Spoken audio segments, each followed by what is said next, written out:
ಬೆಳಗಾವಿಯಲ್ಲಿ ಕಳೆದ 4-5 ದಿನಗಳಿಂದ ಧಾರಾಕಾರ ಮಳೆ ಸುರಿತಾ ಇದೆ. ಈ ಮಳೆಯ ಅವಾಂತರಗಳಿಗೂ ಇನ್ನೂ ಕೂಡ ನಿಂತಿಲ್ಲ, ಮುಂದುವರಿತಾನೆ ಇದೆ. ಬೆಳಗಾವಿಯಲ್ಲಿ ವರುಣನ ಆರ್ಭಟ ಮುಂದುವರೆದಿದೆ.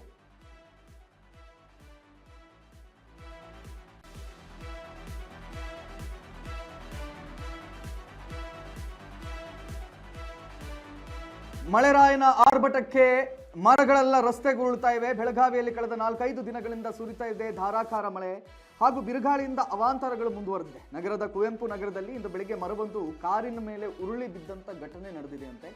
ಅದೃಷ್ಟವಶಾತ್ ಕಾರಿನಲ್ಲಿ ಯಾರು ಕೂಡ ಇರಲಿಲ್ಲ. ಕನ್ನಡ ಪರ ಹೋರಾಟಗಾರ ಆಗಿರುವಂತಹ ಅಶೋಕ್ ಚದರಂಗಿ ಅವರಿಗೆ ಸೇರಿದಂತಹ ಕ್ರೆಟಾ ಕಾರಿನ ಮೇಲೆ ಮರ ಬಿದ್ದ ಪರಿಣಾಮ ಕಾರು ಜಖಂಗೊಂಡಿದೆ. ಅದೃಷ್ಟವಶಾತ್ ಘಟನೆ ನಡೆದ ವೇಳೆ ಕಾರಿನೊಳಗೆ ಯಾರು ಇಲ್ಲದ ಕಾರಣ ಭಾರಿ ಅನಾಹುತ ತಪ್ಪಿದೆ. ಗಮನಾರ್ಹ ಸಂಗತಿ ಅಂದರೆ ಅಶೋಕ್ ಚದರಂಗಿ ಅವರು ಕೇವಲ 6 ತಿಂಗಳ ಹಿಂದಷ್ಟೇ ಈ ಕಾರನ್ನು ಖರೀದಿಸಿದ್ರಂತೆ. ಘಟನೆಯಿಂದ ವಾಹನಕ್ಕೆ ಗಣನೀಯ ಹಾನಿಯಾಗಿದೆ. ವಾಹನಕ್ಕೆ ಆಬ್ವಿಯಸ್ಲಿ ಆಗುತ್ತೆ, ಮರ ಅದು. ನಿನ್ನೆ ಕೂಡ ಬೆಳಗಾವಿಯಲ್ಲಿ ಬಿರುಗಾಳಿಗೆ ಹುಣಸೆ ಮರಗಳು ಮನೆಗಳ ಮೇಲೆ ಬಿದ್ದು ಹಾನಿ ಉಂಟಾಗಿತ್ತು. ಇದೀಗ ಮತ್ತೊಮ್ಮೆ ಮರ ಉರುಳಿ ಕಾರಿಗೆ ಹಾನಿಯಾಗಿರುವಂಥದ್ದು ನಗರದ ಜನರಲ್ಲಿ ಆತಂಕ ಸೃಷ್ಟಿಸಿದೆ. ಯಾವಾಗ ಮರ ಬೀಳುತ್ತೆ, ಯಾರ ಮನೆ ಯಾವಾಗ ಉರುಳುತ್ತೆ ಅಂತ ಆತಂಕದಲ್ಲಿದ್ದಾರೆ ಆ ಭಾಗದ ಜನತೆ.